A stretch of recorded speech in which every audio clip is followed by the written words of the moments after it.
Bapak, Ibu, Suster, saudara-saudari yang dikasihi Tuhan, senang sekali pada siang hari ini kita sama-sama ya mau belajar. Saya juga masih belajar. Di dalam hal Tuhan, kita nggak pernah menjadi expert atau kita nggak pernah menjadi seorang ahli doa. Ya betul Bapak Ibu ya. Setiap hari itu selalu baru. Tuhan itu maha kaya.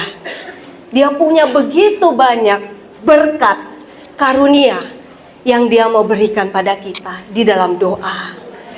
Makanya kalau kita berdoa, hari ini mungkin kita nangis.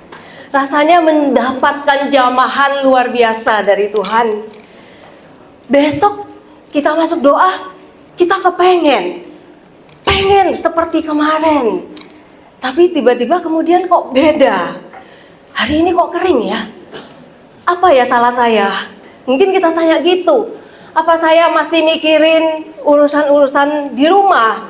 Atau saya masih tidak fokus? Atau mungkin saya ada dosa? Mungkin kita bertanya-tanya begitu, macam-macam. Tapi bisa jadi Tuhan sedang mau ngajar kita bahwa di dalam berdoa Tuhanlah yang pegang kendali. Oke? Nah, Bapak Ibu saudara-saudari yang hadir di sini dari tempat berbagai keuskupan ya. Ada yang naik kapal berapa hari? 2 hari. Ada yang mungkin naik pesawat 2 jam dan lain sebagainya. Kita masuk di kelas pendoa. Pertama mungkin Anda sudah berprofesi dalam tanda kutip betul sebagai pendoa di keuskupan masing-masing ya. Dalam melayani kita nggak ngomong profesi atau karier, kita ini mengabdi Tuhan. Nah, ada yang kalau mendoakan orang itu mungkin orangnya langsung konseling dulu, betul? Minta didoakan. Masalahnya ini itu. Ya. Ada juga mungkin dari kita sebagai pendoa, kita juga punya masalah. Kita nggak pernah lepas. Apalagi kita ikut Tuhan. Yang ikut Tuhan sama yang tidak melayani Tuhan dalam tanda kutip secara khusus ya. Sebagai pendoa di gereja. Kira-kira masalahnya itu banyak mana ya? Sama aja. Ya, sama. Nah, apa yang kita mau pelajari bersama pada siang ini, itu salah satu ajaran dari santo yang besar di dalam gereja Katolik, yaitu Yohanes Salib. Yohanes Salib itu adalah seorang santo yang hidupnya mulai kecil, itu banyak sekali menderita, sampai akhir hidup. Makanya, dia secara khusus mengembangkan satu ajaran bahwa kalau kita menderita, kita nggak usah takut, kita nggak usah melarikan diri dari penderitaan. Karena apa? Ternyata penderitaan itu bisa menjadi jembatan atau jalan emas untuk kita sampai pada mengenal Tuhan, mengenal diri kita itu lebih otentik atau lebih sejati lagi, ya. Nah, Bapak Ibu, ini sambil menunggu slide-nya ya. Jadi sebagai pendoa memang gampang-gampang susah ya. Kita mau mendoakan orang lain, kita sendiri juga masih bergumul dengan banyak persoalan. Tapi Anda itu luar biasa, ya. Di tengah segala macam tantangan kita masih mau ngasih waktu kita, benar ya? Untuk berdoa. Siapa yang di sini berdoa syafaat mungkin lebih dari 1 jam sehari? Pasti banyak di sini. Mungkin ada yang sampai 3-4 jam. Saya itu kadang-kadang dengar katanya ada seorang pendoa syafaat tuh doain orang, intensinya orang, wujudnya orang itu sampai 3-4 jam sehari. Luar biasa ya. Nah, saya juga percaya bahwa Anda semua yang ada di sini, termasuk saya, sudah mengalami banyak sekali masalah, penderitaan, sampai Anda itu juga punya hati untuk orang lain yang menderita. Benar ya? Kalau kita bandingkan misalnya hidup kita sekarang ya, mungkin kita seringkali masih banyak yang membandingkan. Wah, hidupku kalau dulu aku bisa berkarya, mungkin aku sekarang ini sukses, banyak duit, terkenal, dan seterusnya. Tapi kalau kita sekarang ya diberi kesempatan dalam tanda kutip menikmati ya penderitaan, masalah di jalan hidup kita sekarang, ya baik di keluarga, di pekerjaan, di komunitas, itu adalah juga sebenarnya kesempatan ya. Bapak Ibu, saya sharing ya. Ketika saya menikah, umur saya 23, baru lulus. Pacaran tidak lama. Suami saya ada di belakang yang kaos putih, mungkin bisa berdiri. Nah, ya, saya waktu itu baru lulus menikah. Saya pikir nanti kalau udah nikah saya mau kerja. Karena saya mulai SMP, SMA, kuliah itu punya cita-cita berkarier. Jadi wanita karier yang sukses. Bayarannya gede, di kota besar, pakai pakaian necis nih kayak sekarang misalnya gitu ya. Nah, dan saya bisa dikagumi banyak orang. Nah, tapi setelah menikah, saya izin sama suami bilang nggak boleh kerja. Saya punya kerjaan sendiri, ngapain kamu kerja? Ikut orang. Suami saya waktu itu punya kerjaan mebel ya. Nah, kalau mebel itu kan berarti saya kalau kerja sama suami ngurusin tukang kayu, apa, saya merasa itu tidak cocok dengan cita-cita saya yang pengen bekerja di kantor yang mewah, yang megah begitu, di kota besar. Nah, waktu itu saya di Surabaya kuliah, lalu pindah ke kota kecil di Pasuruan ya kalau di Jawa. Nah, saya itu merasa kayak dicabut ya, dari yang tadinya saya itu sudah banyak prestasi selama sekolah ya. Karena apa? Saya punya cita-cita nanti kalau saya udah selesai kuliah, saya mau jadi wanita karier. Makanya saya harus belajar bahasa Inggris, saya belajar komputer, saya ikut organisasi, saya harus punya prestasi di sekolah yang bagus supaya nanti saya bisa sukses. Nah, jadi SMP, SMA, kuliah itu punya banyak prestasi gitu ya. Tapi kemudian akhirnya setelah menikah kan pindah ke kota kecil. Saya merasa kayak dicabut gitu ya dari akarnya. Ya frustrasi, ya sedih, ya rasanya waktu saya izin kuliah nggak boleh, kerja nggak boleh. Itu seperti hidup saya itu udah selesai, runtuh gitu cita-cita saya. Jadi banyak bertengkar sama suami, banyak konflik. Saya merasa suami saya, keluarga itu menghalangi ambisi saya. Nah, memang kalau mau ditarik lagi nih ke belakang nih, saya tuh punya keinginan tuh untuk dikagumi, dianggap hebat lah ya, karena saya tuh mulai kecil. Memang bersaudara 5, saya anak paling kecil. Saudara pertama laki, perempuan, lalu saya. Saya dengan kakak yang perempuan itu selisih 10 tahun. Nah, waktu kecil kalau diajak main itu teman-teman kakak saya semua yang sebaya dengan kakak saya, beda 10 tahun. Jadi saya itu seperti dianggap pupuk bawang. Dianggap pupuk bawang. Yang itu aja. Iya, dianggap pupuk bawang. Mau benar nggak dihitung, mau salah juga nggak direken. Nggak ada poinnya. Akhirnya saya merasa, saya ini siapa gitu. Bukan siapa-siapa, kayak nggak ada. Makanya saya tuh tanpa sadar, kalau di sekolah, di organisasi tuh selalu pengen disukai guru. Ya, jadi saya jadi anak yang baik, murid yang berprestasi dan aktif. Nah, seperti itu latar belakangnya ya. Nah, akhirnya tapi kemudian sampai suatu ketika, karena saya ini setelah menikah itu banyak ngotot dan bertengkar dengan suami, karena saya pengen kerja nggak boleh. Akhirnya suami saya ngalah. Ya udahlah, terserah. Kalau mau kuliah aja gitu. Pasti dengan nggak senang hati kan ya. Suami saya ada, nanti dia bisa ngomong juga mungkin kalau ada waktu ya. Nah, lalu saya akhirnya ngambil formulir mau masukin kuliah, ngambil S2 waktu itu. Saya waktu itu memang mengajar di universitas saya, tapi S1 karena saya kan lulusan S1. Lalu saya mau masukin tuh ngambil psikologi di S2 Surabaya. Begitu mau masukin, paginya saya tes kok hamil. Nah saya pikir kalau hamil saya nanti harus menunda kuliah, cuti hamil, cuti melahirkan. Nanti saya ketinggalan. Saya nggak mau ketinggalan pelajaran. Saya pengen selalu jadi nomor 1 gitu kan, dari kalau prestasi. Akhirnya saya oke lah kalau anak saya lahir baru saya kuliah, saya pikir gitu.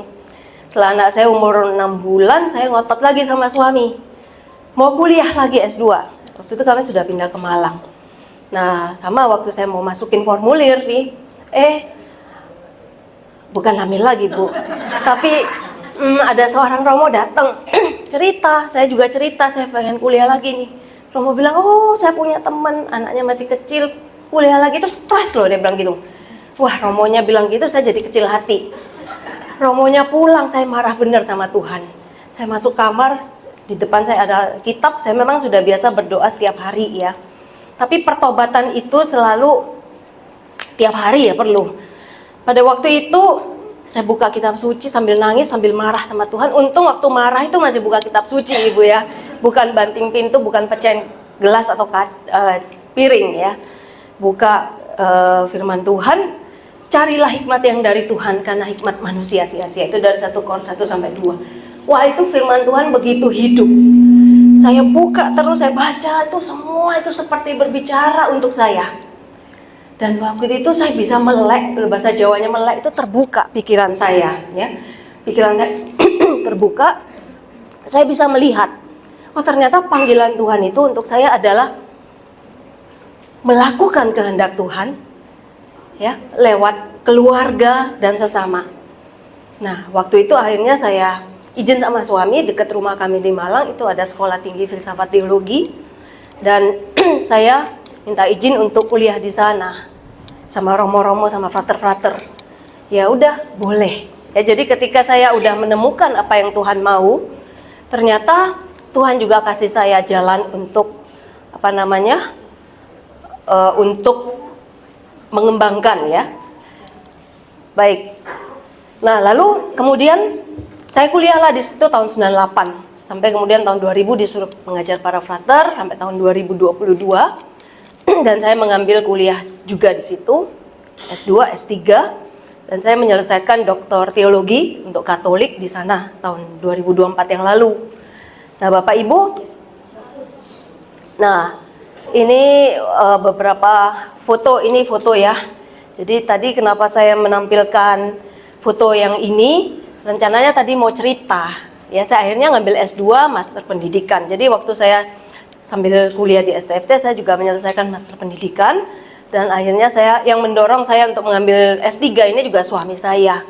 Jadi suami saya itu sekarang mendukung pelayanan ya. Jadi ketika saya udah menemukan apa yang Tuhan mau, jalan yang Tuhan mau, dan saya mau mengikuti apa yang Tuhan mau, Tuhan juga bukain jalan lewat suami. Jadi kalau kadang suami kita atau istri kita itu orang yang paling dekat sama kita, masih banyak protes sama kita atau mengkritik kita, itu paling sakit nggak sih? Paling sakit, karena kita pengennya dicintai, dimengerti, betul? Tapi kok malah dikritik. Nah, itu sebenarnya jalan juga yang Tuhan pakai untuk memurnikan motivasi kita. Suami saya dulu bilang, kamu itu pelayanan cari popularitas katanya. Waktu itu sih sakit hati, ibu bapak ya. Saya merasa saya ini udah baik loh, udah rendah hati, kok dibilangin gitu. Tapi ya udah saya simpan dalam hati ya. Saya ngomel-ngomel juga dalam hati, nangis banyak dalam doa. Tapi ternyata air mata itu menolong membersihkan hati kita, Bapak Ibu. Jadi ketika kata-kata yang tajam itu saya coba untuk cerna ya. Saya nggak langsung protes kok dikatakan seperti itu. Tapi saya mau diam dulu. Ternyata banyak juga loh yang Tuhan lakukan di dalam diam. Nah, akhirnya ada satu ketika suami saya larang saya untuk pelayanan. Kamu di rumah aja. Waktu itu umur saya sekitar 30-an. Saya pikir masa sih saya masih dalam tanda kutip muda, hanya di rumah aja. Tapi waktu itu saya taat karena anak saya juga masih kecil. Lalu ternyata waktu itu saya menemukan satu hal yang penting buat saya. Kalau dulunya saya merasa, oh hidup saya sebagai perempuan itu berguna kalau saya bisa sukses berkarir. Ternyata waktu saya di rumah, saya punya kesempatan banyak untuk berdoa. Baca kitab suci, suami kerja, anak-anak juga sekolah, saya punya waktu untuk baca buku-buku rohani. Dan waktu itulah saya juga menulis beberapa buku. Ini beberapa pelayanan. Saat ini saya diminta untuk menjadi ketua kerasulan kitab suci di Regio Jawa dan di Keuskupan Malang. Dan ini beberapa buku yang saya tulis. Waktu saya sedang ada di dalam tahanan rumah, ya. Jadi nggak boleh keluar. Ternyata itu ada maksud Tuhan yang dikatakan lewat suami saya. Kamu di rumah aja. Kalau nurutin daging saya pengennya keluyuran pelayanan, dapat tepuk tangan dari banyak orang, ngajar, dikagumi. Tapi ketika Tuhan masih mau membuat saya, Tuhan, bisa nggak kamu taat sama suami yang kelihatan sebelum taat ke Tuhan? Ketika saya mau menundukkan ego, ternyata ada maksud Tuhan, ya, ada yang mau ditumbuhkan, ya, kerendahan hati, ya. Kalau kita mau taat, itu artinya kita sedang dilatih untuk rendah hati, ya. Rendah hati itu susah nggak sih? Susah, tapi itu dasar untuk pelayanan kita, ya. Kata Teresa Avila, kerendahan hati itu fondasi dari pelayanan. Semakin besar pelayanan kita, semakin dalam kerendahan hati. Makanya sekolah pertama kita kerendahan hati itu di mana? Keluarga. Ya, kita nggak dapat pujian, kita nggak dapat reward, kayak kewajiban yang harus kita lakukan aja. Tapi ketika kita mau melakukan dengan kasih kehendak kita, ya, kita mau terus proses supaya aku melakukan kewajibanku itu tidak bersungut-sungut, tapi aku mau sukacita. Sukacita itu nggak dibuat-buat, ya, dari hati. Kalau relasi kita dengan Tuhan itu oke, maka pasti kita mengalami kepenuhan. Kalau suami kita kurang memberi pujian, atau istri kita terlalu banyak menuntut, kata Teresa Avila, Tuhan saja itu sebenarnya cukup. Kalau kita dengan Tuhan dekat, maka apa yang kurang dari pasangan kita dalam keluarga itu dicukupkan, dan bahkan kita itu bisa melimpah keluar, mengasihi mereka yang paling dekat kita. Biasanya kalau suami, istri, mertua itu judes, banyak kritik, itu ada kebutuhan. Nah, kalau kita punya kasih, kita bisa memenuhi kebutuhan itu, ya. Nah, Bapak Ibu, inilah yang sebenarnya mau diajarkan oleh Yohanes Salib, bahwa ketika kita bisa melepaskan, ya, apa yang tidak sejalan dengan maksud Tuhan. Misalnya tadi saya melepaskan keinginan atau ambisi saya untuk dikagumi orang dengan punya gelar, dengan sukses berkarir. Tuhan tahu itu ada maksud apa. Saya pengen dipuji, memegahkan diri. Nah, Tuhan mau potong, ya. Untung saya itu nggak lari dari keluarga. Untung saya itu nggak cerai, ya, sampai saat ini aku bisa mengerti apa yang maksud proses yang Tuhan sedang lakukan di dalam diri saya, dalam keluarga, lewat suami dan ini. Ya udah, ini nggak bisa muncul full, nggak apa-apa, ya. Nah, jadi saya mau kembali ke yang tadi saya bicarakan, bahwa saat ini masing-masing dari kita pasti punya pergumulan, ya, penderitaan. Itu bukan, kata Yohanes Salib, penderitaan itu jembatan, jalan untuk kita meraih apa? Kesuksesan dalam Tuhan itu apa? Kemenangan atas persoalan, apalagi? Kelimpahan, betul, kelimpahan kekudusan, ya. Nah, jadi Yohanes Salib itu banyak mengajarkan caranya gimana sih supaya kita ini bisa hidup kudus. Nah, Yohanes Salib pertama-tama menulis untuk para suster yang minta resep. Gimana caranya aku doa? gimana caranya aku hidup kudus. Nah, di dalam disertasi saya waktu saya doktor, saya mencoba untuk mengambil ajaran Yohanes Salib itu untuk perkawinan, untuk keluarga, khususnya yang mengalami penderitaan. Kenapa kok yang mengalami penderitaan? Karena Yohanes Salib ini mengajarkan dari hidupnya sendiri yang banyak menderita mulai kecil. Dia ditinggal ayahnya waktu masih kecil. Dia hidup miskin sekali. Ayahnya itu kaya, bangsawan, tapi dia karena mau menikah dengan ibunya Yohanes Salib yang dari keluarga sederhana, kemudian dia dikucilkan oleh keluarganya, tidak dapat warisan, lalu dia hidup sederhana.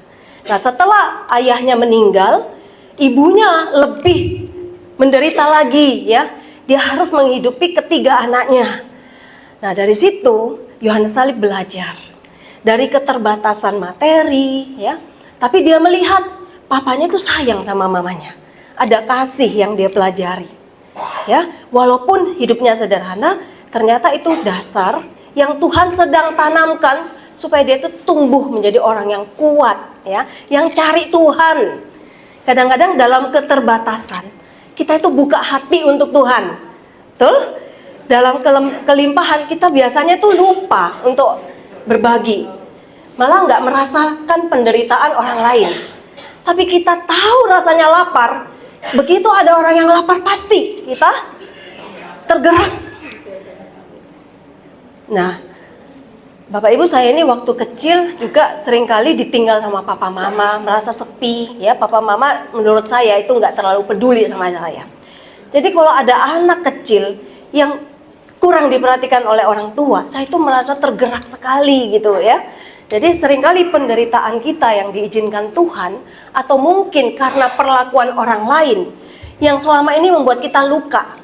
Karena kalau orang lain memperlakukan kita buruk, kita tuh sampai mati itu nggak bisa lupa. Gara-gara dia, aku menderita. Gara-gara dia, aku terluka.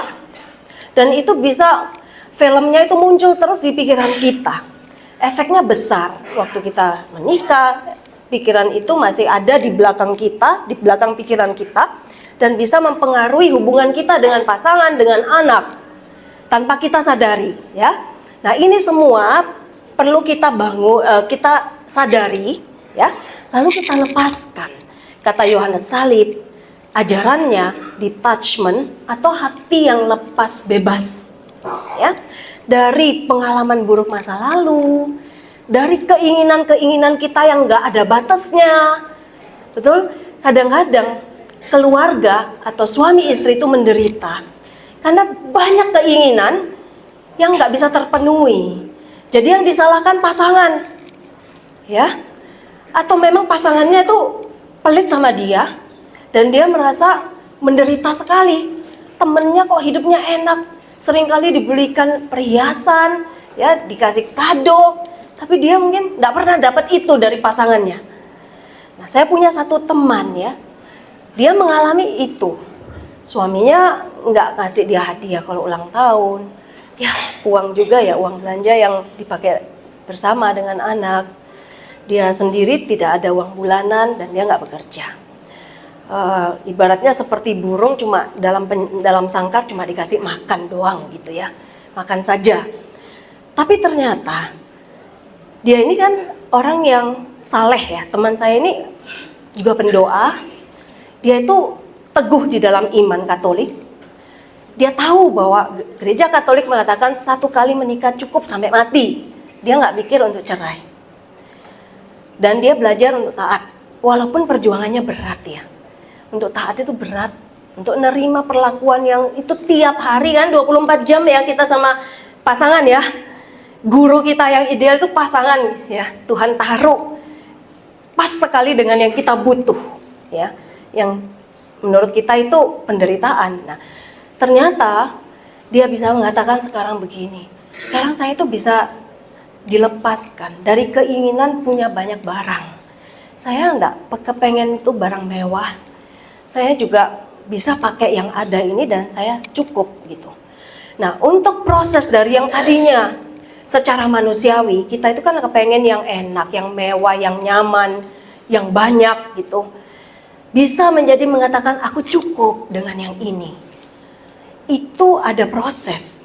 Tapi Bapak Ibu bisa bayangkan, ketika kita bisa mengatakan aku cukup dengan yang ada ini, aku cukup dengan suamiku ini, dengan istriku yang ini, dengan rumahku yang ini, itu bisa bahagia apa enggak? Bisa bahagia.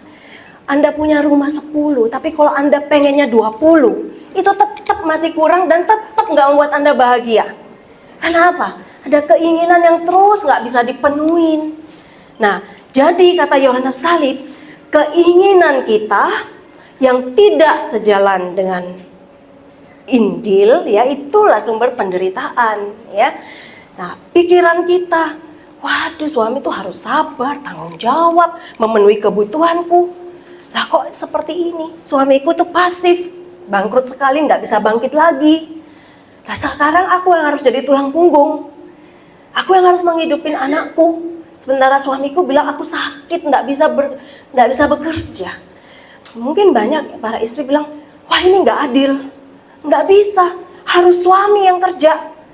Aku hanya ngangkang kaki menerima uang bulanan. Nah kalau kita terus pakai pikiran itu, konsep itu, bahwa suami ideal harus begini, keluarga harus begini, saya hanya terima uang, suami yang kerja. Padahal kondisinya suami kita nggak mampu misalnya. Waktu pacaran kayaknya dia rajin, ternyata mentalnya nggak sekuat itu. Sekali bangkrut sudah nggak bisa tumbuh. Waktu pacaran belum kelihatan, ya, bahwa dia punya kapasitas mental cuma segitu. Atau mungkin setelah menikah baru dia sakit, lumpuh misalnya, lah. Seperti gitu. Nah, jadi ketika kita tidak bisa menerima kondisi itu, penderitaan itu akan terasa sangat menyakitkan. Nah, kata Yohanes Salib, konsep kita bahwa keluarga ideal harus gini, suami harus gini, anak harus gini, mertua harus gini, pekerjaan saya, hidup saya harus gini. Ini juga sumber penderitaan, ya. Jadi ini perlu kita lepasin. Coba kita minta sama Tuhan hikmat. Tuhan, apa yang Tuhan mau lakukan lewat peristiwa ini yang aku hadapi dalam hidupku, yang betul-betul aku gak suka, yang mungkin bertolak belakang dengan angan-anganku, dengan bayanganku dulu waktu aku masuk pernikahan, ya. Ketika kita mau dalam iman berjalan di dalam tanda kutip malam gelap, ya, Yohanes Salib itu bicara tentang malam gelap. Malam gelap itu bisa terjadi dalam doa, bisa juga dalam hidup sehari-hari. Ketika yang kita mau kita nggak dapat, itu buat indera kita, buat jasmani kita, buat badan kita, daging kita itu seperti malam gelap. Aku nggak tahu kenapa kok aku menikah jadi seperti ini. Aku membesarkan anakku itu dengan kasih sayang, bacain kitab suci tiap malam, cerita Alkitab. Loh kok setelah dia SMP, SMA, dia malah sukanya apa? Game, nggak mau baca kitab suci. Kita betul-betul merasa, Tuhan di mana engkau? Ya, kadang-kadang kita merasa Tuhan kok jauh, Tuhan kok nggak dengar. Aku udah berdoa. Biasanya para pendoa itu mungkin ngalami ya, doain orang cepet terkabul, doain diri sendiri itu lama sekali, nggak dikabul-kabulkan. Bisa jadi memang karena Tuhan itu melihat kita itu orang-orang yang kuat.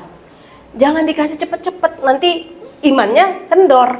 Ketika jawaban doanya lama, harapannya tambah kenceng bertumbuh. Nah, kesabaran dan ketekunannya tambah meningkat jauh besar. Nah, Bapak Ibu, ikutin aja Tuhan mau bawa kita kemana. Ketika kita bisa ngikutin Tuhan mau bawa kita kemana, di situ kita bisa bertumbuh, ya, di dalam pengharapan, dalam cinta, dalam mengenal kehendak Tuhan. Nah, itu bukan hal gampang Bapak Ibu. Susah. Jadi Bapak Ibu kalau kita mengalami yang namanya malam gelap, ya. Kalau malam gelap itu misalnya di dalam doa, ya tadi seperti saya ngomong, biasanya doa saya terjawab, biasanya saya mengalami kehadiran Tuhan. Tapi ini sekarang kok kering. Nah, itu bisa jadi dua macam, ya. Bisa jadi Bapak Ibu sedang dibawa naik kelas oleh Tuhan. Karena apa? Tuhan mau bilang, aku itu bukan penghiburan rohani. Tuhan itu bukan karunia. Tapi Tuhan itu yang kita nggak bisa gambarkan secara lengkap, ya. Jadi kalau kita mengalami kekeringan, bisa jadi Tuhan sedang mau lepaskan kita dari banyak hiburan rohani supaya motivasi doa kita lebih murni. Hanya cari Tuhan. Mau dijawab apa enggak, mau ada perasaan atau enggak, aku tetap doa, ya.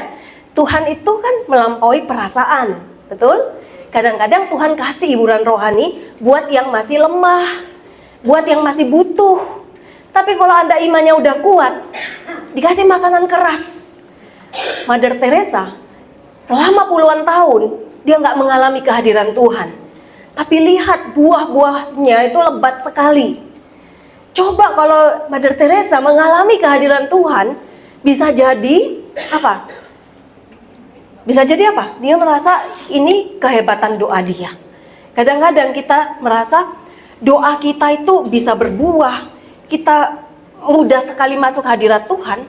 Kita bisa jadi melalaikan. Merasa, oh doa ini karena jasaku, karena aku baik. Makanya buah doaku ini banyak. Ya. Tapi kalau kita dikasih kekeringan, di situ kita baru sadar. Doa ini tergantung sepenuhnya oleh Tuhan. Bukan karena aku yang hebat gitu ya. Nah, malam gelap yang kekeringan yang kedua bisa terjadi kalau orang itu mundur dalam hidup rohani. Kalau kita jadi suam kuku karena kita melalaikan doa, melalaikan ekaristi, lama nggak ngaku dosa misalnya, karena kita mengentengkan lagi tentang dosa dan seterusnya, itu bisa juga kita mengalami kekeringan. Tapi kalau yang itu artinya mundur. Tapi kalau Anda selalu rajin berdoa, terus taat mencari Tuhan, dan mengalami kekeringan, itu bisa jadi Tuhan sedang naikkan level kita, ya, untuk memurnikan. Nah, ini yang Yohanes Salib ajarkan antara lain. Nah, malam gelap itu terjadi juga dalam hidup. Ketika yang tadi saya katakan, ketika orang masuk dalam perkawinan, dia seperti itu one way ticket, ya, betul ya? Udah masuk nggak bisa keluar. Nah, di situ mau nggak mau kita harus belajar. Nah, di situ kesempatan Tuhan sedang meningkatkan kita, level iman kita. Nah, jadi Yohanes Salib itu pakai banyak simbol ya. Malam itu artinya apa? Kita nggak ngerti. Kayaknya Tuhan itu biasanya aku kalau doa dijawab. Biasanya kalau saya rajin melayani, keluarga saya terjamin. Anak-anak saya pasti sukses, anak-anak saya juga pasti imannya tumbuh kuat. Tapi mungkin kadang-kadang yang terjadi itu berbeda dengan yang kita harapkan, ya. Itu seperti malam gelap, kita nggak ngerti. Tuhan, kok apa yang saya harapkan tidak terjadi, ya. Kenyataan itu di luar kemampuan saya untuk mikir. Betul, itu sebenarnya Tuhan sedang mengajak kita untuk lebih beriman, ya. Akal budi kita itu digelapkan, seperti kita nggak paham tentang Tuhan. Kalau Anda sudah bilang, Tuhan aku nggak paham tentang rencanamu, aku nggak paham tentang Engkau, di situ iman yang sejati itu sedang tumbuh, Bapak Ibu. Kalau Anda bilang, Tuhan itu seperti ini, itu satu sisi, tapi Anda belum paham Tuhan secara keseluruhan, ya. Jadi harus akal budi kita itu seperti digelapkan. Kita nggak ngerti, akhirnya apa? Kita hanya bisa berserah. Nah, nanti Anda pun mengalami ya, kalau Anda dekat dengan Tuhan itu seperti kekasih. Kalau Tuhan nggak hadir tuh ada rindu. Rindu sekali, itu juga penderitaan. Kalau rindu tapi Tuhannya kok munculnya sebentar-sebentar, ya. Kadang-kadang dikatakan waktu ini, misalnya waktu dua murid berjalan bersama Yesus di Emmaus, dia hatinya udah berkobar-kobar para murid. Dia bilang, Yesus, tinggallah di sini bersama kami. Tapi dikatakan dalam Injil, Yesus seakan-akan mau meneruskan perjalanan. Tapi ketika muridnya bilang, tinggallah bersama kami, agak memaksa, Tuhan engkau tinggal. Tuhan akhirnya tinggal. Jadi kadang-kadang Tuhan itu seperti mau minta kita untuk terus merindukan Dia, ya. Nah, seperti itu ya, ini tadi saya udah ngomong nih tentang jenis penderitaan yang bisa kita alami. Penderitaan dalam doa, ketidakhadiran Tuhan, dan penderitaan dalam hidup kita sehari-hari. Ternyata itu adalah jalan untuk mengubah kita, ya. Nah, dasarnya kita tetap punya cinta. Ya, yang membuat kita bertahan dalam keluarga, kita tetap punya cinta, ya. Yang membuat kita bertahan sebagai pendoa walaupun kadang-kadang itu mengalami banyak tantangan. Ya, mungkin kita dicibir, kamu bisanya cuma doa dan seterusnya. Itu juga penderitaan, ya. Tapi itu semua ternyata bisa menjadi pemurnian motivasi. Kalau Anda dikritik masih sakit hati, berarti itu tandanya kita masih harus lebih rendah hati. Ya, tapi kalau kita dikritik, kita nggak sakit hati, kita bisa menerima itu dengan biasa aja. Berarti Anda itu sudah di titik paling rendah, dalam kerendahan hati yang paling rendah. Jadi Anda sudah nggak perlu kritikan ataupun pujian, itu tidak mempengaruhi kita di dalam melayani, ya, di dalam mencintai Tuhan. Nah, kemudian Yohanes Salib ini kan udah nyampe di puncak gunung. Dia bilang perjalanan rohani itu seperti orang mendaki. Makanya kalau kita mau mendaki gunung, jangan bawa koper, jangan bawa barang banyak, nanti berat perjalanannya. Kalau kita mau ikut Tuhan, banyak hal yang harus kita lepasin. Ya, mungkin kesenangan-kesenangan kita. Tapi itu memang perlu kita lepasin supaya hanya Tuhan yang bisa mengisi hati kita. Nah, Yohanes Salib udah sampai di situ dan dia turun untuk mengajarkan jalan-jalan yang perlu kita lewati, dan jalan yang paling penting itu adalah jalan kelepasan hati yang tidak melekat. Dia bilang biasanya orang itu di dalam hidupnya bisa mencari kebahagiaan itu lewat 3 jalan. Pertama itu jalan dunia, mau banyak harta, mau terkenal, mau kemewahan, mau punya kekuasaan. Tapi kita tahu banyak orang kaya, orang berkuasa hidupnya juga nggak happy. Untuk tidur perlu obat tidur, ya. Walaupun kasurnya itu yang sudah paling mahal, tapi perlu obat tidur. Nah, karena apa? Hatinya mungkin melekat, ya. Jadi tidak tenang. Nah, itu kita tahu itu bukan jalan yang bisa membahagiakan, tidak bisa ngantar kita ke Tuhan. Tapi uangnya tetap perlu, ya, sejauh itu jadi alat, bukan tujuan hidup kita. Yang jalan ketiga itu apa? Jalan rohani. Orang pikir dengan melayani Tuhan aku bisa happy.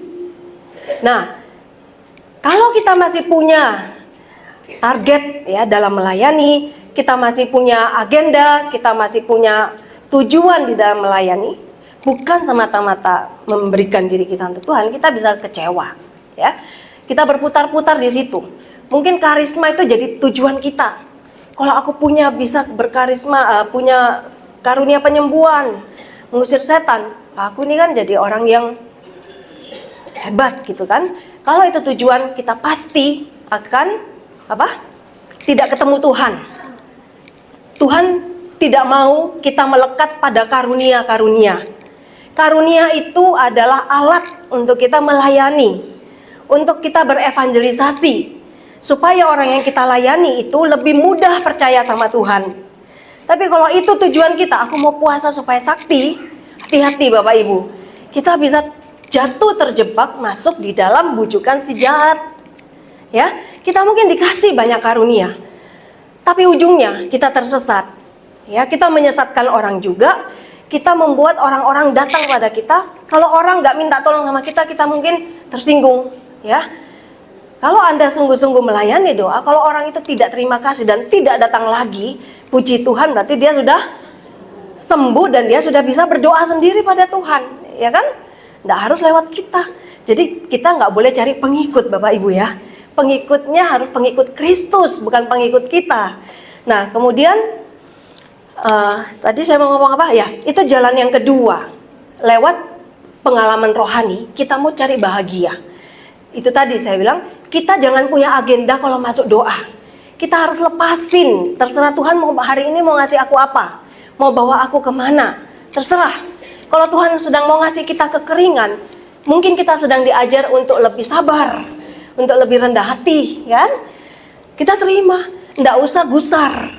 Kalau pikiran kita kemana-mana, nggak bisa konsentrasi, nggak bisa hening, kita juga perlu sabar. Ya, doa itu bukan soal kesuksesan. Doa itu adalah kesetiaan. Mau nggak kita diproses sama Tuhan? lewat jalan-jalan yang mungkin kering, mungkin ada penghiburan, terserah Tuhan. Nah, itu namanya jalan detachment. Jadi memang untuk doa itu perlu 3 syarat ini ya.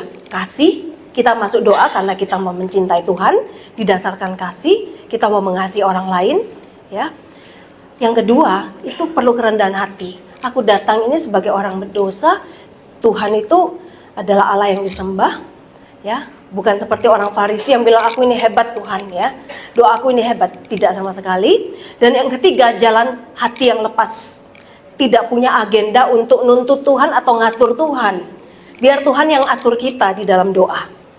Jadi, jalan yang ketiga yang kata Yohanes Salib ini adalah jalan tol yang membuat kita itu mengenal Tuhan dan bersatu dengan Tuhan. Itu adalah jalan yang disebut detachment.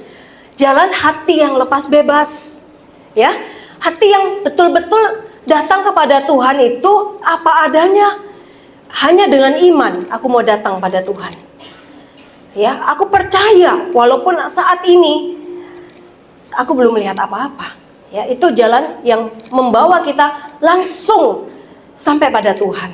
Itu berarti kita perlu lepasin tuh banyak konsep kita tentang Tuhan, ya. Nah, sekarang kita mau lihat bagaimana ajaran Yohanes Salib ini bisa berguna untuk menolong keluarga. Kita tahu keluarga kita itu sekarang itu mengalami banyak sekali tantangan, ya.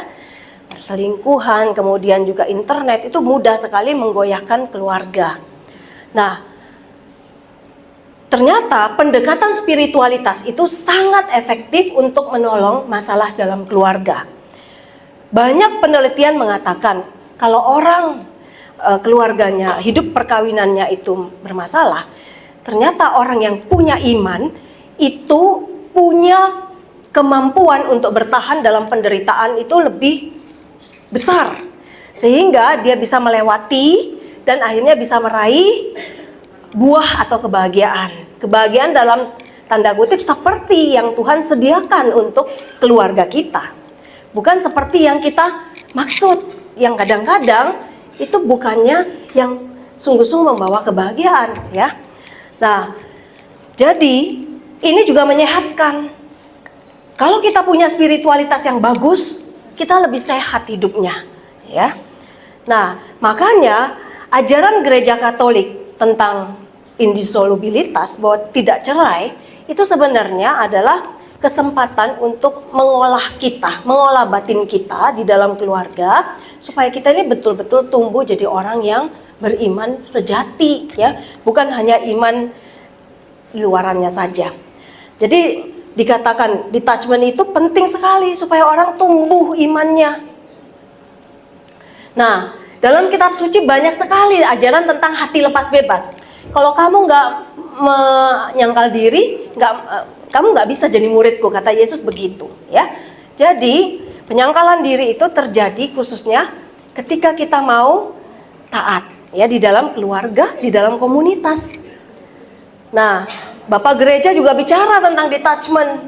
Santo Agustinus juga bilang kita harus punya kelepasan, jadi hati yang lepas, ya. Fransiskus juga menunjukkan dalam hidupnya, dia meninggalkan harta orang tuanya yang banyak dan dia mau hidup miskin, menghayati kemiskinan. Nah, Bapak Ibu, jadi detachment itu bukannya kita soal menolak barang, ya. Tetapi kita mau betul-betul memberi hati kita, untuk hati kita, tempat yang paling utama untuk Tuhan. Seperti itu, ya. Nah, jadi kalau kita bisa memakai ajaran ini, hati yang lepas, kita itu nggak banyak menuntut pasangan kita. Kamu harus begini loh, ya. Pasangan kita kalau dituntut, biasanya tambah mau nurut apa tambah ngeyel? Yang mana? Ngeyel. Semua orang itu nggak disuka disuruh berubah, ya.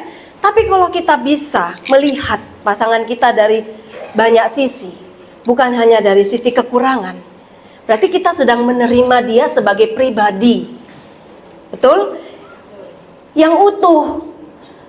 Pribadi yang utuh itu ada kekurangan, ada kelebihan, sama dengan kita. Nah, ketika kita buka pikiran kita, mau lihat pasangan kita, anak kita, mertua kita secara orang yang utuh ya, punya kelemahan dan kekurangan, di situ kita itu bisa lebih happy, menerima ya. Akhirnya kita melepaskan tuntutan.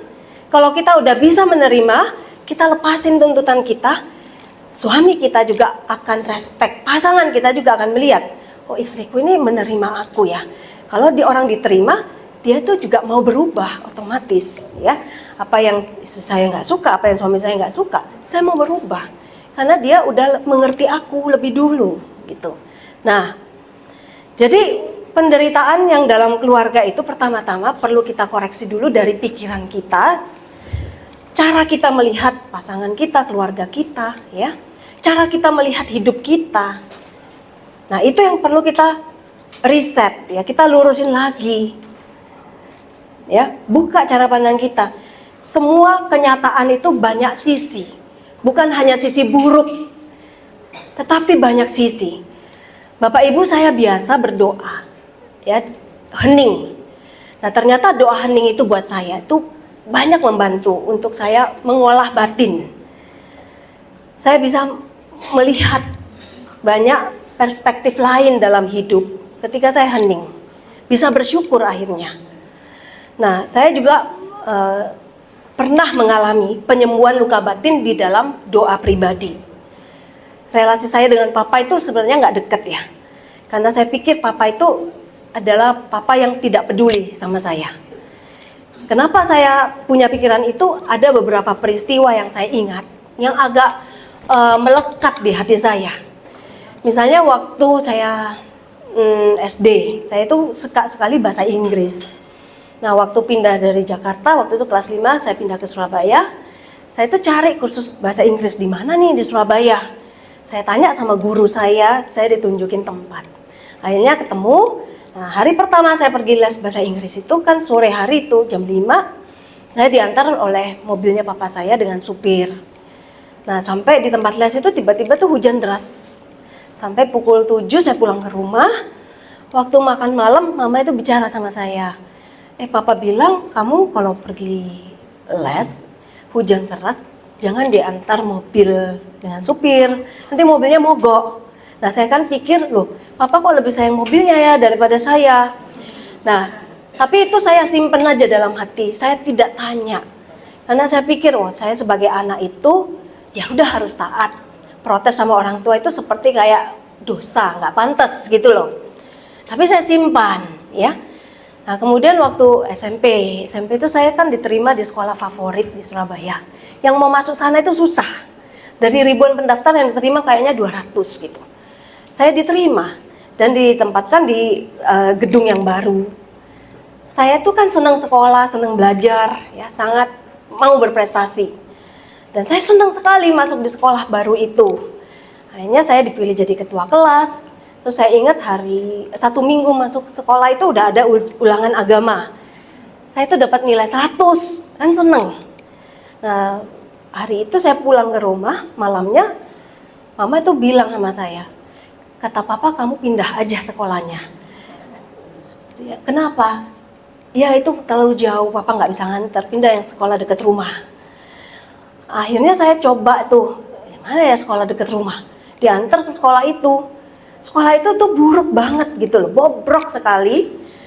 Gedungnya itu kelasnya udah kumuh, reot gitu. Dibandingkan bangunan yang satu yang 4 tingkat baru gitu ya. Lalu teman-temannya tuh nakal semua. Waktu itu saya bersekolah 1 minggu, saya ngikutin orang tua. Tapi saya bilang akhirnya sama mama, saya nggak tahan masuk di sini.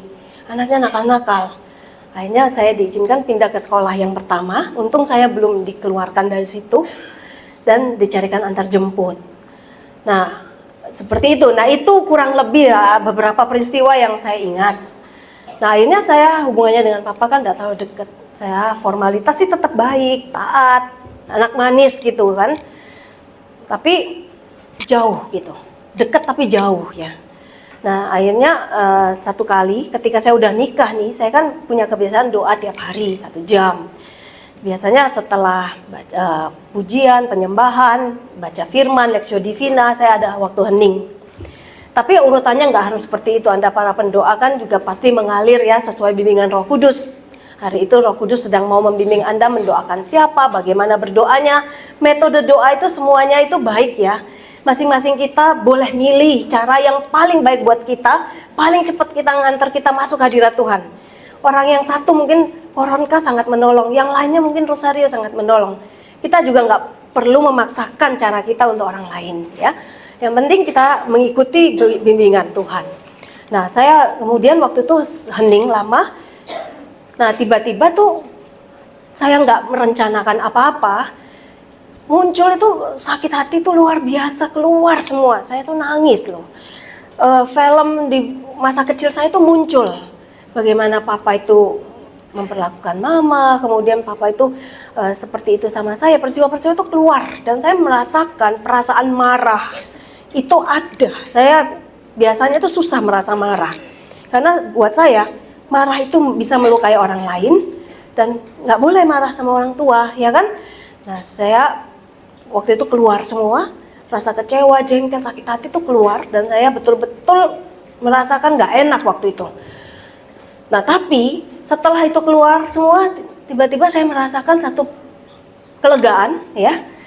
Pengertian dari Tuhan bahwa papamu itu juga dulu tidak mengalami kasih dari orang tuanya sehingga dia tidak bisa memperlakukan anaknya dengan kasih, tidak bisa mengekspresikan, menyampaikan kasih itu. Nah, waktu itu saya ada di dalam hati itu ada kehendak saya ingin memperbaiki relasi saya dengan papa, ingin mengasihi dengan lebih tulus. Ada kehendak itu. Roh Kudus memberikan saya kekuatan, ya. Akhirnya setelah doa itu, waktu itu kan sudah sebenarnya usia saya udah 25, kan udah menikah ya, jadi puluhan tahun. Peristiwa itu masih ada, belum terolah. Nah, waktu itu setelah doa siang itu, saya kalau ke rumah papa, saya tuh berusaha untuk mau lebih tulus mengasihi. Ya, saya ngajakin papa jalan, terus saya nawarin papa dibaptis, terus suami saya mencarikan romo dan papa akhirnya dibaptis. Nah, jadi prosesnya itu penyembuhan batin itu perlu waktu, ya. Kita mau nggak masuk di proses, walaupun kita harus mengalami lagi rasa sakit itu.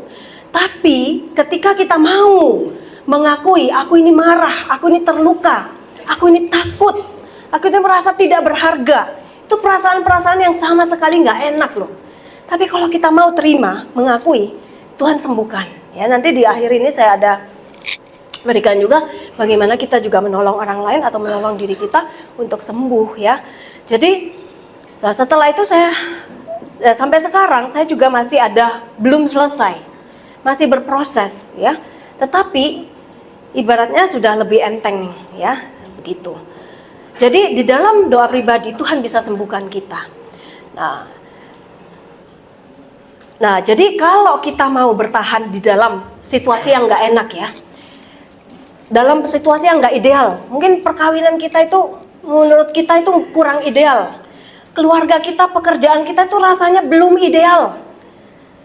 Bapak Ibu, ketika kita mau tetap ada di situasi sekarang sesuai panggilan kita, ya, kita ya udah punya anak, kita ya perlu tetap melakukan kewajiban kita nih sebagai istri, sebagai ibu. Kalau kita lakukan, walaupun mungkin perasaan kita itu nggak harus happy terus, ya, tetapi kita lakukan dengan kehendak, ini satu kewajiban, aku mau lakukan. Di situ kasih kita itu tumbuh. Katanya kasih itu, cinta sejati itu tumbuh, bukan ketika hati kita sedang berbunga-bunga. Waktu kita jatuh cinta itu belum cinta sejati, katanya Scott Peck, ya, salah satu orang psikolog yang menuliskan teori cinta modern. Dia bilang waktu orang jatuh cinta itu bukan cinta sejati. Cinta sejati tumbuh ketika perasaan itu dalam tanda kutip juga hilang, ya. Ketika kita tetap mau mengasihi, melakukan tindakan cinta walaupun kita tidak merasakan, itu juga cinta, kasih sejati. Nah, kalau kita tetap bertahan, ya, aku percaya, aku mau lepasin tuh pengalaman trauma buruk di masa lalu. Aku mau percaya bahwa Tuhan itu mengisi hatiku dengan janji, dan aku percaya Tuhan bisa memenuhi janjinya dalam hidupku, ya. Aku percaya bahwa di dalam gelap ini Tuhan sedang menuntun aku, jalan aja terus, maka kita akan sampai pada apa yang namanya rahmat Tuhan ya. Tuhan akan bantu kita lewat yang namanya malam pasif. Jadi bukan kita lagi yang berusaha. Kita hanya menerima rahmat dari Tuhan yang akan menyembuhkan kita. Proses pertama itu mungkin berat, mungkin butuh waktu bertahun-tahun bahkan puluhan tahun. Kita berusaha untuk mengolah diri kita. Kita berusaha untuk memaafkan. Kita berusaha untuk tekun berdoa. Itu seperti malam aktif ya. Kita mau berjuang dengan kemampuan kita dekat sama Tuhan. Mengasihi suami istri kita. Kata Edith Stein, muridnya Yohanes Salib, dia bilang malam gelap aktif itu ketika kita berjuang dengan kekuatan kita. Seperti ketika Yesus itu membawa kayu salibnya menaiki gunung Golgota, betul? Nah, tapi ketika orang sampai di puncak, ketika Yesus sampai di puncak, dia tidak bisa menyalibkan diri sendiri, ya. Kita sampai pada taraf tertentu, Tuhan akan turun tangan untuk membersihkan cacat celah kita yang tidak mampu kita bersihkan sendiri, ya. Makanya seringkali kita mengalami itu banyak masalah, kekeringan, yang kayaknya kita nggak mampu mengatasi. Di situ sebenarnya Tuhan sedang turun tangan sendiri untuk menyempurnakan prosesnya. Itu yang disebut malam pasif. Jadi Bapak Ibu, kalau kita mengalami penderitaan yang seakan-akan kita nggak bisa tanggung lagi, jangan lari. Tetap tekun doa, tetap percaya, tetap pegang janji Tuhan, tetap lakukan apa yang menjadi kewajiban kita, baik di rumah tangga, di komunitas, di pelayanan, ya, di lingkungan sekitar kita. Lakukan. Nah, di situ rahmat Tuhan sedang bekerja untuk melepaskan kita dari banyak sekali cacat celah itu, sehingga detachment atau hati lepas bebas itu bisa menjadi treatment ilahi, penyembuhan ilahi buat kita, buat keluarga kita. Ya, kalau kita disembuhkan, kita juga bisa menjadi agen penyembuh buat anggota keluarga kita dan orang-orang yang kita layani. Jadi Bapak Ibu, kita akan tumbuh nih di dalam iman, harapan, dan kasih. Ini benar-benar jalan, ya, jalan untuk kita nyampe sama Tuhan. Ya, Bapak Ibu ingat ya, nyampe sama Tuhan itu bukan kalau kita melayani banyak, karismanya banyak, bukan. Itu semua sarana. Tapi nyampe sama Tuhan ketika kita tumbuh di dalam ketiga kebajikan ini. Ya, dan ini seringkali membutuhkan banyak melepaskan Bapak Ibu. Iman itu perlu banyak melepaskan. Apa yang kita tahu sekarang, mungkin besok kita tidak tahu. Kenapa kok terjadi seperti ini ya? Tuhan selalu itu baru, ya, ingat ya. Kalau kita mau memegang pengalaman yang lalu aja, kita nggak pernah bisa tumbuh. Jadi Bapak Ibu selalu terbuka untuk apa yang Tuhan mau ajarkan hari ini, ya, baik di dalam doa maupun hidup sehari-hari. Kalau anak kita kemarin taat, patuh, jadi anak baik buat kita. Mungkin karena pengaruh teman, pengaruh internet. Besok itu kok berubah ya? 1 minggu, 2 bulan, setahun itu kok beda. Ya memang beda. Berubah kok. Anak kita tambah besar, kita tambah tua. Betul? Jadi kita memang harus siap untuk semua perubahan. Nah, kalau orang hatinya itu lepas ya, terserah Tuhan, silakan Tuhan engkau hari ini membimbing aku. Kita itu tidak pernah shock dengan perubahan. Kita selalu update, kita selalu bisa happy, ya. Nah, disitulah kita bisa menjadi orang yang sungguh-sungguh penuh sukacita juga, sembuh. Orang luka itu karena dia nggak mau move on. Dia selalu terikat dengan luka di masa lalu. Ketemu orang yang bentuknya seperti ini, kacamata, tinggi, kurus, dia udah marah misalnya. Kenapa? Mungkin di masa lalu dia punya tetangga yang suka sekali jahatin dia, modelnya seperti itu. Nah, kalau kita nggak sadar, itu bisa merusak relasi di tempat kerja misalnya, atau di lingkungan. Ada ketua lingkungan kita modelnya gitu, kita udah belum sudah nggak bisa kerjasama. Kita udah dia ngomong sedikit aja semuanya rasanya nggak enak di kuping kita. Itu karena kita belum membereskan luka di masa lalu. Makanya saya katakan doa hening itu sangat menolong kita untuk memunculkan pengalaman-pengalaman yang kita pendam di bawah sadar, ya, supaya tidak mengganggu relasi kita saat ini. Jadi Bapak Ibu, kalau sering-sering kita marah, kita kritik, kita mudah tersinggung, coba cek di dalam diri kita. Mungkin ada peristiwa-peristiwa yang harus kita lepasin. Kata Yohanes Salib, kita harus lepaskan, letting go, ya, tidak boleh lekat. Orang di masa lalu kita itu bukan orang yang ada di depan kita saat ini, orang berbeda gitu. Nah, jadi tadi saya udah jelasin ya, ada malam indrawi, ada malam aktif dan pasif, indrawi dan rohani, pasif juga indrawi dan rohani. Ini Anda nggak usah teorinya, nggak usah tahu, nggak apa-apa. Yang penting Anda tahu bahwa kalau kita sedang berjuang untuk jadi pengikut Tuhan, hari demi hari bercoba untuk melakukan yang baik, itu malam aktif. Anda sedang berjuang. Nah, memurnikan iman, harapan dan kasih itu malam aktif rohani. Ya, kita mau percaya walaupun kita nggak melihat. Aku tetap mau percaya Tuhan, bahwa janjimu ya dan amin. Aku tetap mau berjalan. Ya, sampai pada waktunya saya percaya proses Tuhan akan membuahkan hasil. Nah, misalnya gitu. Nah, malam pasif itu ketika Anda mungkin tidak perlu melakukan apa-apa lagi. Tuhan yang akan turun tangan, memberikan rahmat-Nya, ya. Menunggu itu kadang-kadang butuh kesabaran, ya. Tapi ini yang saya katakan, malam detachment itu jalan lurus. Ini yang cepat, jalan tol sampai kepada mengenal Tuhan dan bertumbuh dalam kekudusan. Ketelanjangan roh itu artinya apa ya? Kita datang pada Tuhan itu nggak usah pakai topeng, ya. Apa adanya. Tuhan, aku ini capek, aku ini lemah, aku butuh Engkau, ya. Sama orang juga kita nggak pakai topeng, kita mau apa adanya. Ini membuat kita bebas. Kita bisa menolak orang kalau tuntutannya terlalu berlebihan, bisa menolak dengan baik. Kita bebas menjadi diri kita. Nah, kenapa kok sempit? Ya karena memang tidak gampang, ya. Paling gampang itu kan mengikutin yang banyak orang pikir, ya. Tapi kalau kita mau jadi diri sendiri, itu tantangannya banyak.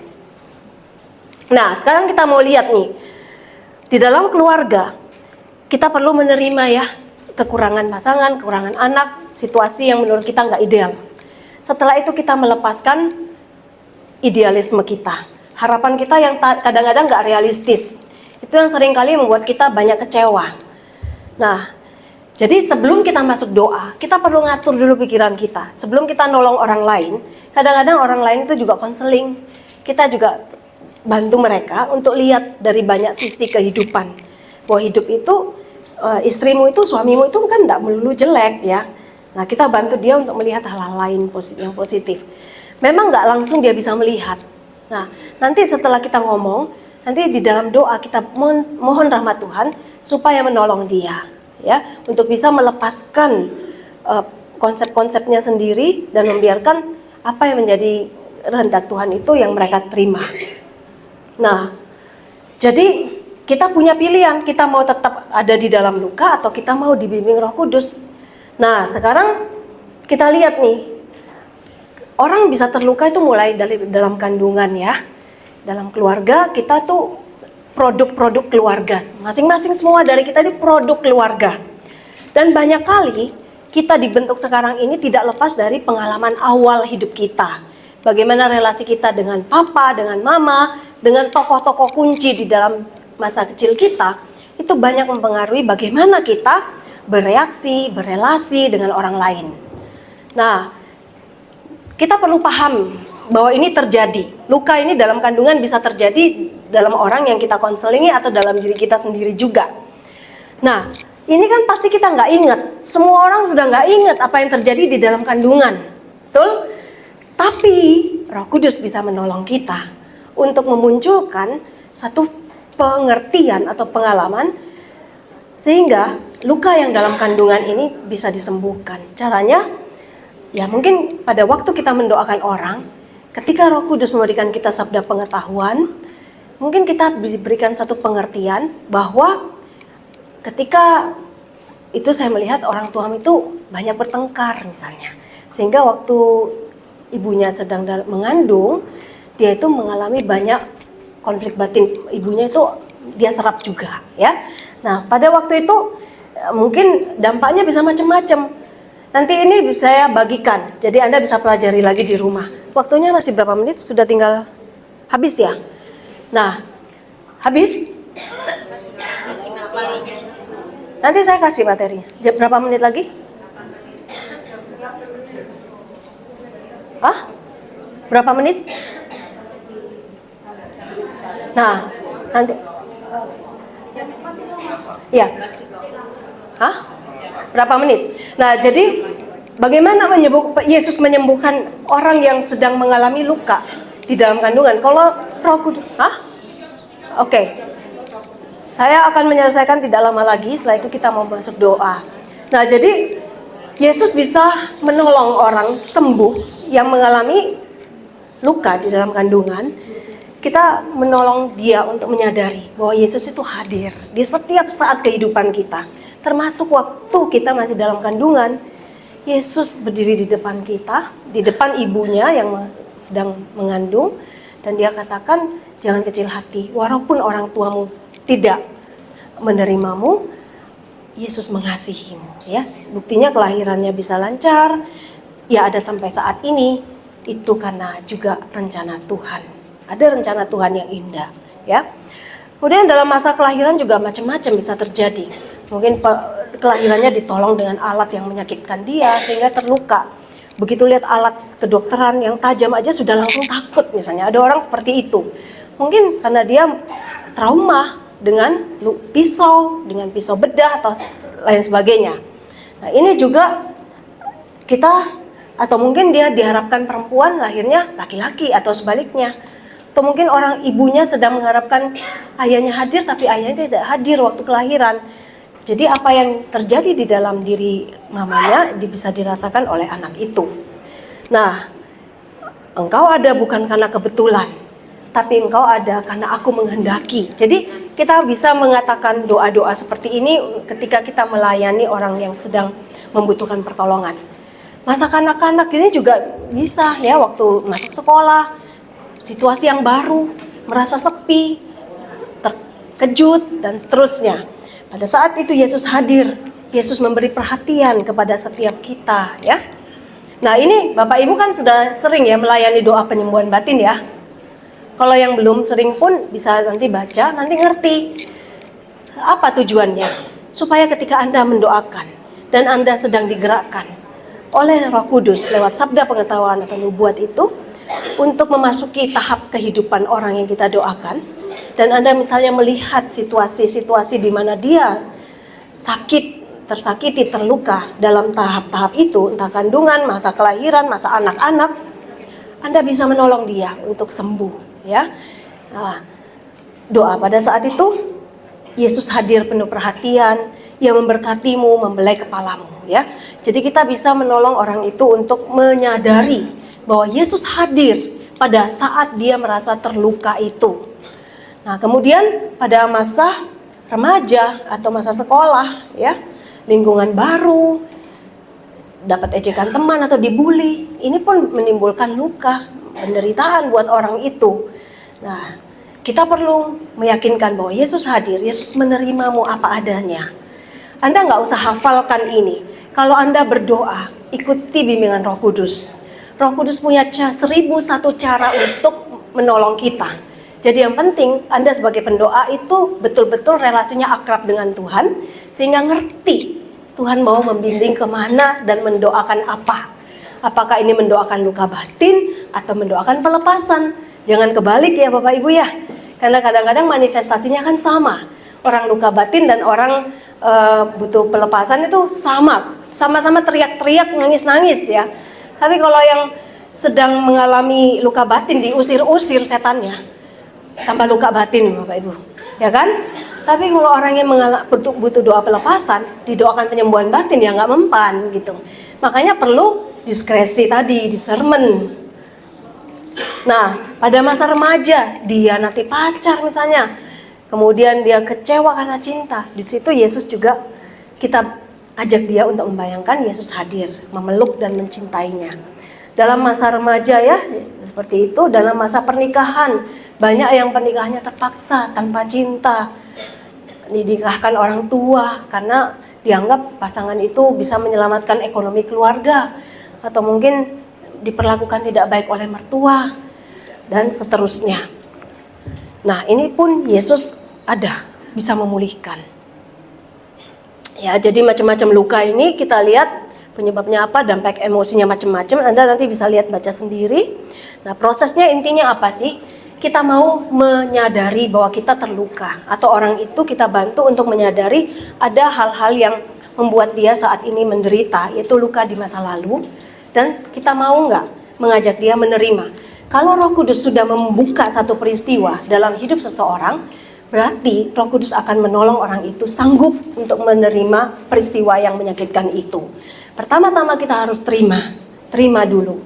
Nah, setelah itu kita mau membayangkan ya, Yesus memberkati orang yang menyakiti hati kita itu, dan memberkati kita juga, orang yang disakiti itu. Setelah itu bayangkan Yesus memegang tangan kita untuk memberkati orang yang menyakiti kita itu, dan memberikan pengampunan.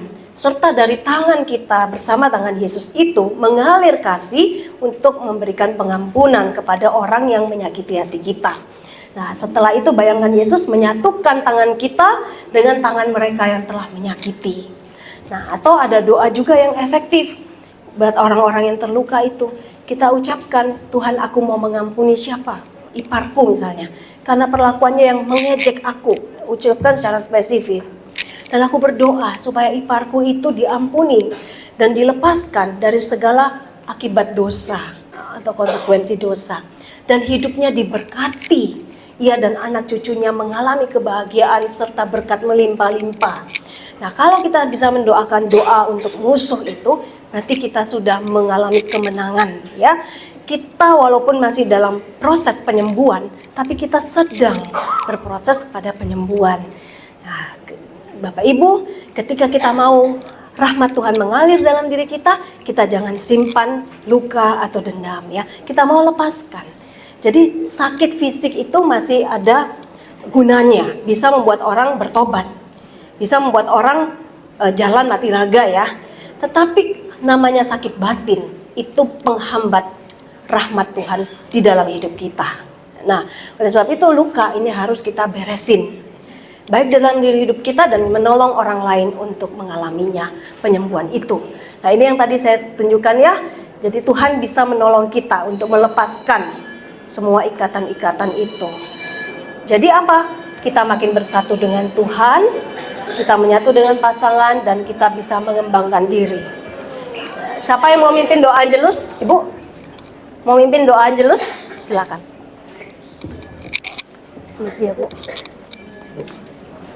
Marilah kita berdoa dalam nama Bapa dan Putra dan Roh Kudus. Amin. Maria diberi kabar oleh malaikat Tuhan. Maka ia mengandung dari si Ibu siapa namanya? Bu Yofi. Terima kasih Bu Yofi. Baik, Bapak Ibu, ini slide terakhir, ya. Jadi kalau kita udah bisa ya melepaskan luka, ya, kita mau tetap percaya berjalan walaupun rasanya hasilnya belum kelihatan, maka kita sedang disembuhkan. Kita semakin bersatu dengan Tuhan.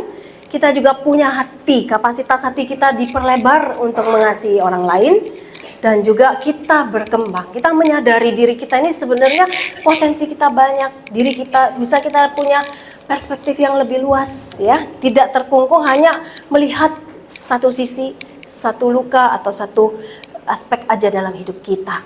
Baik Bapak Ibu, saya beri ya waktu, kesempatan 1-2 pertanyaan sebelum kita masuk di dalam doa. Silahkan kalau ada yang mau tanya. Ya Ibu, ya 3 penanya, nanti ada hadiah 4. Ya silahkan Ibu. Terima kasih Ibu Ellen. Nanti bisa di luar sesi ini, ya. Setelah ini bisa tanya langsung.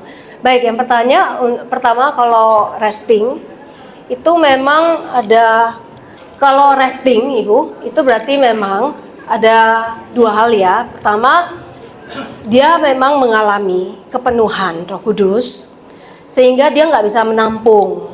Jadi tubuh kita ini terbatas, ya. Sehingga ketika Roh Kudus memenuhi, bisa jadi kita nggak kuat dan ingin menikmati dan istirahat di dalam Roh Kudus. Makanya disebut resting in the Spirit, ya. Atau bisa jadi memang orang itu sengaja, bisa juga ya, sengaja. Beda jatuhnya kalau orang sengaja sama orang dipenuhi Roh Kudus ya. Nah itu memang tetap harus dibantu untuk menjaga. Kalau dia udah resting, udah kita tinggalin, nggak usah terusin doa. Kita beri berkat aja, udah tinggalin gitu. Biar dia menikmati bersama Tuhan. Roh Kudus mengerjakan sesuatu yang mungkin dia nggak bisa kerjakan. Misalnya saya waktu pertama kali mengalami pencurahan Roh Kudus, waktu saya retreat awal ya, camping rohani di Tumpang, waktu itu saya resting in the spirit lama sekali dan saya nangis tapi penuh sukacita. Rasanya banyak hal yang di dalam diri saya, unek-unek saya, kesedihan saya, masalah itu dilepaskan gitu. Karena Roh Kudus menolong untuk memperbaharui hati kita. Seperti itu ya Bu. Nah, terus yang tadi saya nggak menanggapi karena bukan pertanyaan. Dan yang ketiga tadi pertanyaannya banyak. Yang saya mau jawab, dan pertama tadi kalau misalnya itu KDRT dan membahayakan jiwa, dia perlu dipisahkan secara fisik. Entah mungkin bisa rumah ya.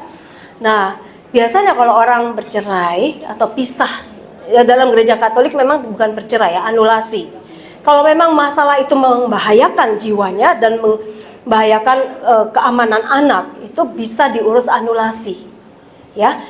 Sampai taraf tertentu kita bisa sebagai konselor atau pendoa bisa mengarahkan dia untuk datang kepada tribunal keuskupan atau ke romo yang mengurus masalah itu.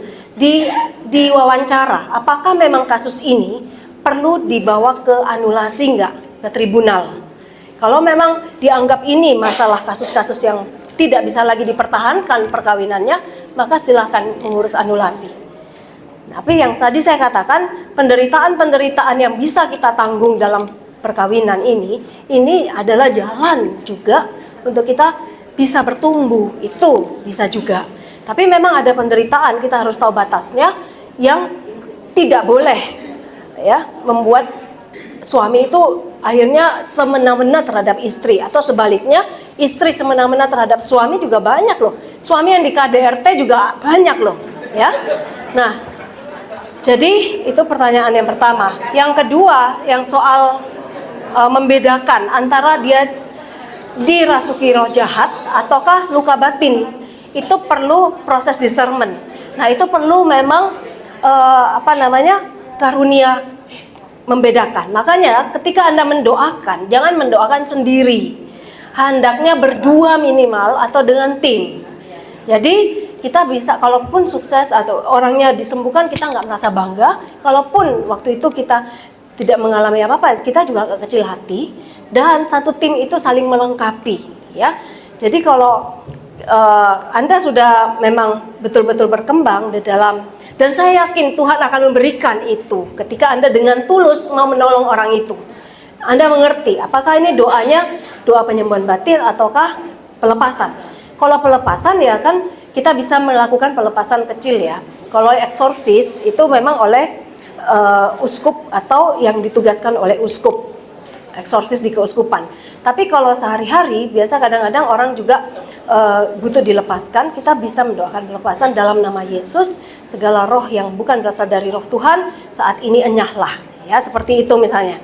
Kalau penyembuhan batin, ya kita minta sabda pengetahuan supaya tahu persis apa akar penyebab dari lukanya, dan kita mohon Tuhan menyembuhkan dia. Jadi kita mohon Tuhan membimbing kita supaya mendoakan secara tepat persis di akar masalah. Seperti itu. Memang kan singkat ya, tapi mudah-mudahan dalam praktek nanti Anda akan terus dibimbing. Makanya jangan pernah meninggalkan persekutuan doa supaya kita tumbuh terus. Karena belajar itu nggak mungkin instan, tapi by proses gitu, Bapak Ibu ya. Kalau instan mendadak tahu semua, kita sendiri juga bisa jadi sombong ya. Kita belajar hari demi hari. Begitu Ibu ya. Pertanyaan yang ketiga tadi apa? Oh iya, sebentar ya Susan. Yang ketiga tadi, kalau verbal. Kalau verbal itu ya nggak, verbal sama fisik itu lebih sakit mana? Sama ya. Fisik itu orang lain bilang, aduh kasihan ya kamu sampai bemar, banyak yang simpati. Tapi kalau verbal mungkin nggak ada yang lihat, nggak ada yang tahu, ya kan? Kayaknya baik di depan orang tapi nggak pernah dikasih uang 50.000 dalam sebulan ya. Wah itu mah itu loh sadis itu. Ya, nah, jadi seperti itu pun kita harus menolong yang istri yang tidak dikasih uang itu istrinya ya. Kita harus menolong istri itu untuk menyadari potensi dia. Mungkin dia bisa juga mengembangkan potensi diri dan cari uang, misalnya, ya kan? Atau dia perlu lebih berani komunikasi dengan suami, minta bantuan pihak ketiga, mungkin dari pihak romo atau pembimbing rohani atau konselor perkawinan untuk ngomong ke suami kalau istrinya nggak bisa ngomong langsung. Misalnya seperti itu. Memang kadang-kadang doa saja itu perlu dibantu ya, tidak cukup hanya kita nolong doa. Kita perlu juga menolong dia untuk tahu jalan-jalannya, jalur-jalurnya, supaya dia bisa mengalami perubahan-perubahan di dalam keluarga, relasinya dengan pasangan. Baik, minta maaf karena saya mau menutup dengan doa bersama buat kita. Nanti yang ada pertanyaan, apakah boleh setelah ini ya, Anda boleh datang kepada saya. Saya akhiri karena waktu kita tinggal 10 menit dan saat ini kita betul-betul mau mohon supaya Roh Kudus yang memperlengkapi kita sebagai para pendoa. Ya, menghadapi kasus apapun, kita bukan psikolog, bukan konselor profesional, tapi kita punya Roh Kudus yang bisa membimbing. Asal kita rendah hati dan tulus ya untuk menolong, bukan mencari prestasi buat diri sendiri. Maka pasti Roh Kudus akan membimbing. Oleh sebab itu, mari kita mau buka hati kita. Demi nama Bapa dan Putra dan Roh Kudus. Amin. Terima kasih Bapak Ibu.